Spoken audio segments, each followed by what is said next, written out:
The life of a writer can be solitary and grueling until it's not, and it's replaced by legions of readers, awards, and adaptations for big and small screens. Here to tell us about both sides, two writers of breathtaking ability, Colson Whitehead, who won a Pulitzer Prize for his last novel, The Underground Railroad. He's got a new book. It's called The Nickel Boys. And Marlon James is here. His novel, A Brief History of Seven Killings, won the Man Booker Prize in 2015. His latest is Black Leopard, Red Wolf. And it's amazing to welcome them both back to our studio tonight. Hello. Yeah, nice to see you both. Yeah, thanks for having me back. So Marlon, both of you anyway, your two previous books, commercial success, awards, and now you have these two books that are very different, and they're following up these huge, massive hits. Do you feel pressure to follow that up with something bigger? Marlon first? No, actually, Heck no. Yeah, because I mean we've been in writing for a while, and I've been through the reading where nobody shows up, or the book that's off the book stands in 2 weeks. So, having seen as bad as it can get, nothing really scares me or pressures me. But it's easy to say that. The better answer is that I was writing this book from before it even got nominated. The previous one got nominated for the Booker, so I was already so already deep into it that I didn't even really care. But then now, because you've had I don't know, the taste of what success looks like, I guess, and that's a completely subjective thing, I'm assuming. Mm-hmm.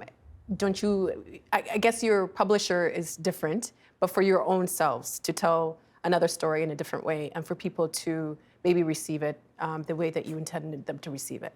Well, I've always switched genres, and so I'm always disappointing readers who came along to the last one, like, oh, Sag Harbor, a sensitive story of growing up, followed up by a zombie apocalypse story, like, I hate zombies, I'm not gonna read that. So I'm always disappointing people who came along last time. And then people do ask, like, is it hard to follow it up, The Underground Railroad? And I'm like, it's always hard. I mean, I suppose the easy books I wrote, it's always very difficult, and you're always starting from scratch, and so that's part of, with my 9th book, I'm sort of used to that. But I think that's you've both given me really humble answers, but you've both won extremely huge prizes, the Pulitzer and the Man Booker Award. I mean, that's a big deal, isn't it? I guess so. Oh, you got it, yeah. It's like, all right. Well, I mean, it put me in a good mood for a year. Usually I get up, how to pay my mortgage, I'm a failure as a father. And definitely I was in a good mood for a year after the Pulitzer. And then, normal life resumes, so. Well, normal, I guess, because what I noticed is in the past, nobody cared about my Facebook posts. Now it's like every week I'm in another fight. Sure, yeah. I mean, there's also the simple fact that a lot more people read the book because of the prize, and that was great. It was translated into all these languages, which is also great. So yeah, it has changed things for the better, and I'm certainly really glad that I won it. Commercial success is great, but I'm thinking, when you are writing, like this new book that you've written, Colson, it's about a reform school in Florida where kids are brutalized, and a fantasy novel set in Africa for you during the medieval period. How do you go about selling those books after you've had commercial success with one type of book? Well, for me, I've been very lucky because my first book was about an African-American elevator inspector. And so if I can convince my publisher to publish that, they're along for the rest of the stuff. And I mentioned my zombie book, and I told my editor before I had started writing it, I was like, it's sort of like My Living Dead meets Black Hawk Down, I don't know. And he said, I don't read horror novels, I don't like horror movies, but you write it and we'll figure out how to get it out there. And so I've been lucky to be with the same publisher, and no matter what kooky idea, they've always been behind it. You've written about very different things in your books. Is it the same? Is it the same people that read your books because of you, or do you find that you get new readers because of the subject? There are a few oddballs who stuck with me, but I did get a new audience with Sag Harbor, and horror fans came to Zone 1, and obviously Underground Railroad brought me a much bigger readership. With the new book, The Nickel Boys, it's realistic. There's no sort of fantasy structure as in Underground. It's smaller, compact. It has 2 protagonists. So for me, it seems very different. but there are overlapping themes about race, American history, but it's its own thing. And you, Marlon? So when I was selling, pushing the idea of this book, and just in case anybody said things like, we don't see a mainstream character, which is one of the other ways we say white. And it's like, yeah, there are no mainstream characters, but Wakanda. Yes. So, I was like, but it, From Black Panther, Black which Panther, of lots of course. tickets and But again, I also, have a very open-minded and consistent editor, because none of my books have anything in common either. In fact, the one thing they used to have in common is that they're all set in Jamaica. But other than that, I'm pretty restless in my imagination as well. I get bored pretty quickly.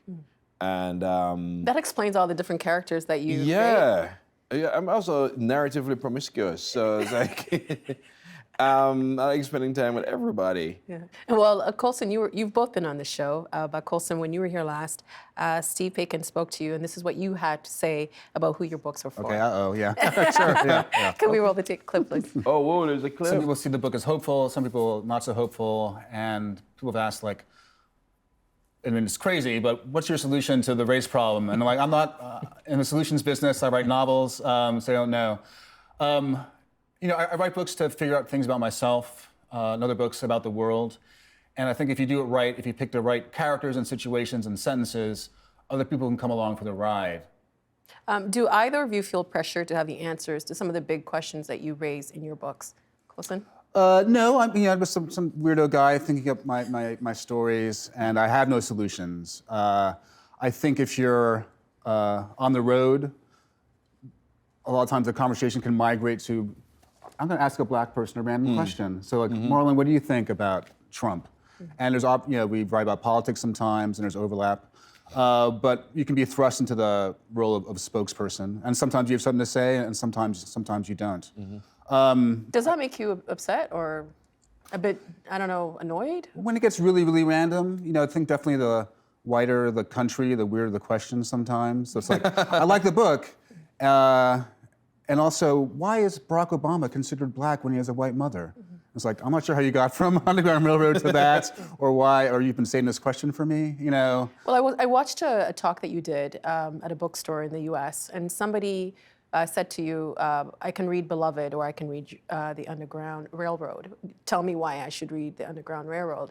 And I feel like there was a bit of pushback because the subject matter made him a bit uncomfortable. I don't know if that was your read on it. But do you find that those expectations are placed on you because you've written about this? Well, I think, I read a book about slavery, Beloved. Why do I have to read another one? Slavery in America lasted hundreds of years. World War II, like 6 or 7.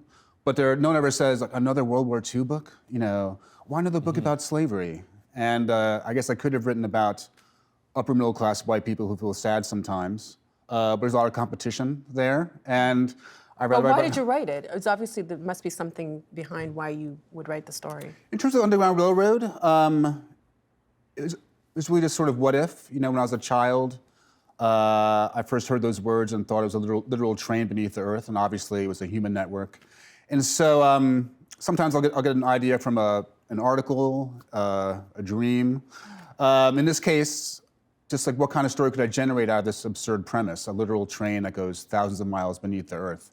And so before it's about American history, before it's about slavery, before it's about race, before there's Cora, the main character, it's just sort of what kind of story can I generate? And if the idea stays with me, in the case of that book, 14 years, I'll decide to pursue it. It somehow has a hold on my imagination, and I want to figure out what kind of story I can generate out of it. I want to figure out what in 2014, I have to say about 1850s America. Well, in that clip that you, with Steve Paikin, you said one of the reasons you write is to figure things out for yourself. By writing that book, what did you figure out for yourself? There are many things. I think there's the certain kind of existential question of why am I here? It's an accident that this or that ancestor wasn't killed on the Middle Passage.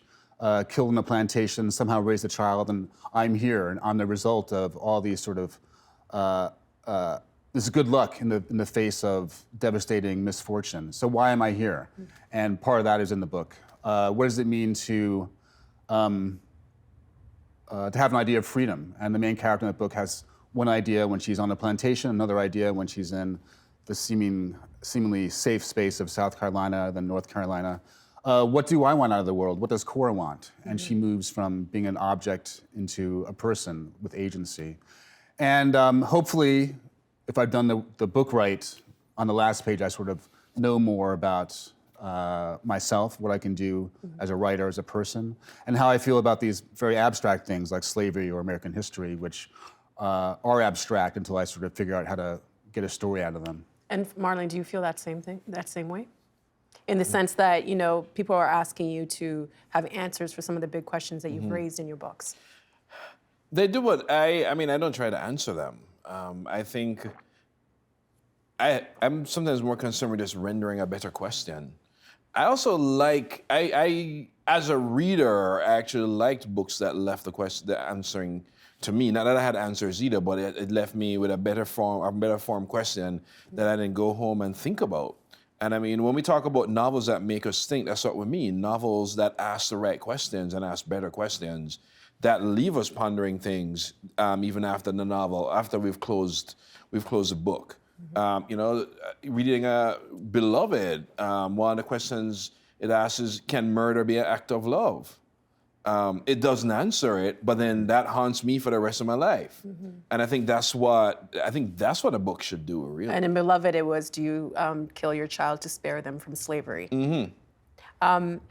Do you think that critics pay too much attention to some of the themes that you've written about in the book?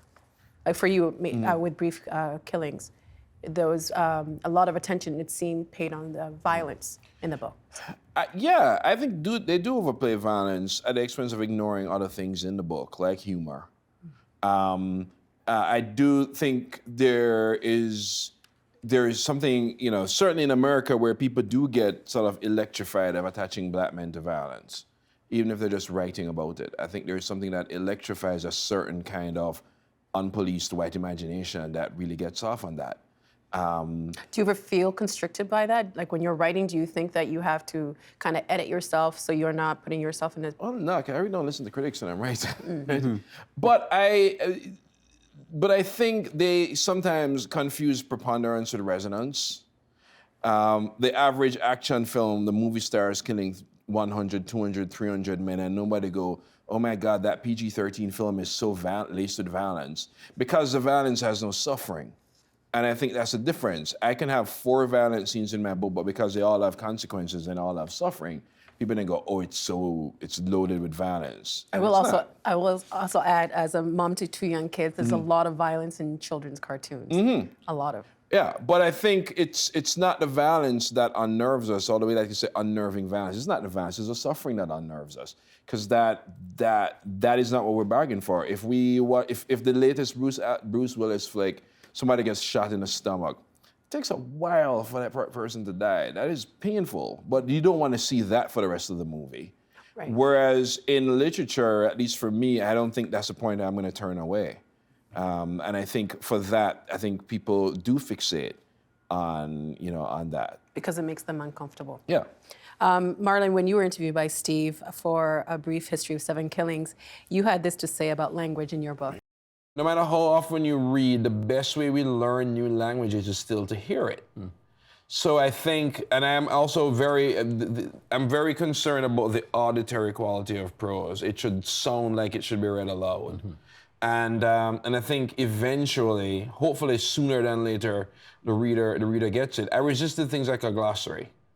Because I think the problem with glossaries is that you overemphasize the exotic nature of what is not necessarily exotic. I also think some miscommunication can be cool. I love that Junot Díaz does not translate to Spanish in his books. You can Google it, or you can just let that miscommunication pass. In Black Leopard, Red Wolf, how do you go about crafting the language your characters speak in? I begin by examining a lot of the African languages that I know of.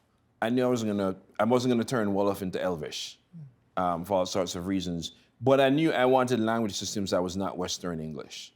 So the best thing, the only way out for me was to sort of trick the language into doing things it wasn't planning on doing, like keeping verbs in the present tense, no matter what, whether it's past, present, or future. Messing around with the counting system, realizing that a lot of our language systems are not language systems, they're culture systems and religion systems. When you have a sort of a Christian worldview, that affects even how you describe a new morning, because you thought God blessed you with one. So even good morning is something that I'd have to get rid of to sort of get in that kind of frame of mind with language. So it is a kind of building language from the ground up by kind of, as I said, tricking English into doing things it wasn't planning on doing. English has its flaws, but it is also a pretty malleable language, and but that's how I found my way doing it. But also, as I said in that interview, where I noticed I'm also wearing Keat hearing.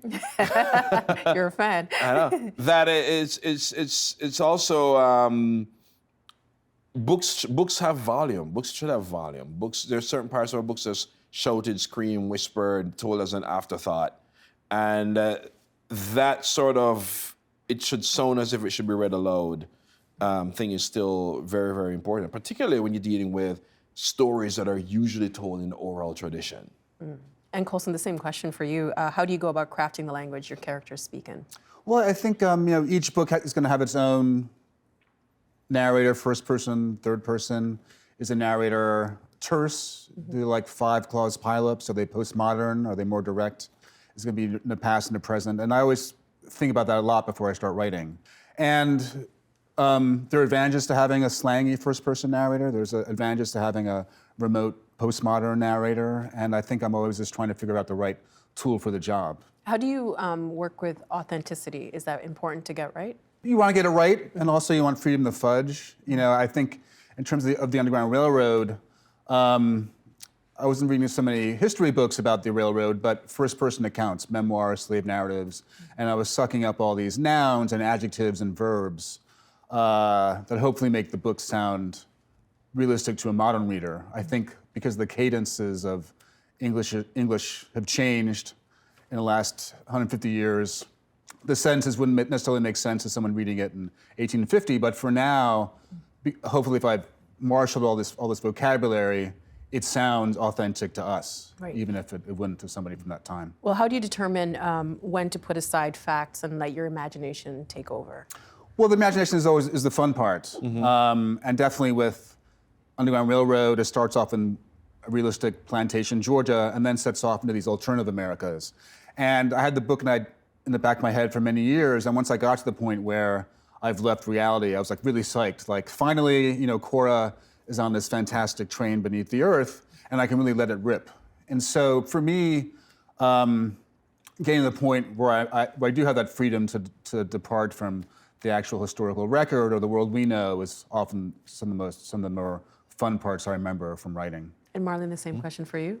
How do you determine when to put aside facts and let your imagination take over? Pretty much from the very beginning. I remember who said it. They said fiction is the lie that tells the truth. It's one of the dumbest things I've ever heard in my life. Sure. Tell me how you really feel. No, fiction isn't lies. Fiction is fiction. Fiction ultimately is a creation. And even when I try not to misrepresent facts, and especially when I'm writing a novel about Bob Marley or whoever, I'm not misrepresenting facts, but I also reserve a writer's right to invent, and ultimately that's what I'm doing. And I'm not. As I say, I'm not gonna betray history, but at the same time, I'm not writing history either. I'm writing imagined histories. I'm writing undertold stories or perspectives that won't appear in a history book. And I actually think there are things that a fiction writer inventing can get to that the biographer or whoever is telling the nonfiction story can't get to. Well, you're both fans of Marvel Comics and fantasy. I like DC too. And DC. Boo. But do you think that when fantasy books or fantasy narratives, are respected in the same way as other narratives in the literary world? Well, I think, it's 2019, so to discuss the divide between genre and literary seems, such a false question. I dealt with it a lot when Zone 1 came out, my zombie novel. That was 8 years ago. Mm-hmm. And I would say, well, Beloved has a ghost. Never Let You Go has science fiction. It's a dystopian thing. Yeah. The Road won the Pulitzer as a post-apocalyptic novel. And so I think if you keep writing, you figure out different ways of telling stories, and sometimes a ghost is appropriate. Sometimes a fantastic setting, like as in The Road, is appropriate. And that's part of the fun of writing all these different kinds of books and different subjects, is finding different ways of telling a human story. Did you want to add on to that, or? Well, I think all of that is absolutely true, and some of the best writers have always blurred and messed with genres. I think there may be still a sort of genre snobbery in how the establishment views certain books. When we talk about things like representation and who writes what, and white writing black, men writing women, whoever writing whoever, the question I always shoot at is, how come we don't have this problem with the crime books? Mm-hmm. We don't have this problem with Richard Price or whoever. What are the crime writers doing that other people aren't? And I think, well, for one, they're doing the work. I think I can't imagine anything good coming out of only reading one genre. Mm-hmm. Or only writing one either. I think they're just, I don't think literature was ever meant to be that way. I mean, even now with getting like movie deals or TV deals, I mean, I think there's such a huge audience for different stories. And you both have deals in the works for works that you've done. What are the conversation likes between you, a filmmaker or studio executive, about the vision for the on-screen adaptation of your work? Colson? Well, I mean, in case of the Underground Railroad, which is my first sort of adaptation, no one was that interested before. We were approached by Barry Jenkins, who directed Moonlight before Moonlight came out, and so he was sort of an unknown quantity to me. Mm-hmm. But he's really smart. He solved problems in translating the book to the screen. In Underground Railroad, Cora is in a room for 60 pages, which you can do in a book, but on a screen is very static. Mm-hmm. And how do you make that live on the screen? And he had a very good solution for that. And so I trusted his vision, and it's not my book anymore. Mm-hmm. I sort of trust that he'll... Is it easy to just kind of step back and say... It is. I mean, I don't want to write the book again. Been there, done that. Periodically I'm like, I'll write a screenplay so I don't have to teach. But it's always been... Writing for TV or screen has always been like a money thing. And there are other books I want to write, and so I wouldn't work on the adaptation because I've written it once. Okay. And Marlon? Same thing with me as well. I'm always asked when I want to write a screenplay, and it's like, it feels like I'm writing the book twice. And I feel very weird if I can rewrite the screenplay and it's like a third the length of the book. Then I'd have a whole crisis about, why did I write the book then? If I could, sure, yeah. If I could get it down to that small, But I'm also really excited about the idea of somebody else interpreting something I wrote. I am not just, my novels are like my fourth kid. It's like, take him, please. Is he gone? Is he even here? Yeah, because, I always think about, particularly from fantasy novels, if 100 people read Lord of the Rings, that's 100 different Gollums. Sure, going around. Right. And I am just so interested in how somebody else would interpret something that I wrote. We talk about representation mattering. What does it mean for each of you to be Black men in a position to tell the stories that you find important, real or imagined, while finding commercial success from audiences of different backgrounds who are drawn to these stories? Colson? Well, I think, a good story transcends the specificity of who writes it and the culture. And, with Underground Railroad, I wasn't thinking about how other countries would interpret it, but in France and Poland, they saw the French resistance and the Polish resistance against the Nazis and the abolitionists in the book.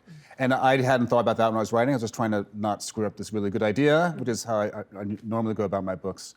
And so But also, I think all my books are good, so I'm not sure why my book about the World Series of Poker didn't sell as well as The Underground Railroad. And so, Well, they're playing poker. I don't know. People could read it. Everybody plays poker. or the zombie book. And so I always think that I'm just trying to do my best, and people will come along. And then sometimes they do, and sometimes they don't. And the stories speak for themselves. Yeah. Marlon? I was just going to say ditto. Brief History was translated, I think, in around 27 languages, and it was interesting hearing from translators how they entered the world and how they presented it. It was in two different forms of Portuguese, because Portugal and Brazil have two different kinds of street culture. So the way it's almost as if they found this point where they can have this empathy with the story, which completely blew my mind about the whole idea about what a universal story is. That any story can be universal. I just think it has to have characters we're interested in and characters who are capable of change and depth, and a story that ends in a different place than it began, or if it didn't, explain why. And that the reading audience, despite it being translated in so many different languages, they find a way to connect. It really puts a faith in the reader you have, despite whatever else might be going on in publishing. Well, Marlon, Colson, thank you so much. It's been an absolute pleasure to have you here at the agenda to talk about your writing. It was a lot of fun. We Thank you. appreciate it. Yeah. The Agenda in the Summer with Nam Kiwanuka is brought to you by the Chartered Professional Accountants of Ontario. CPA Ontario is a regulator, an educator, a thought leader, and an advocate. We protect the public. We advance our profession. We guide our CPAs. We are CPA Ontario. And by viewers like you. Thank you.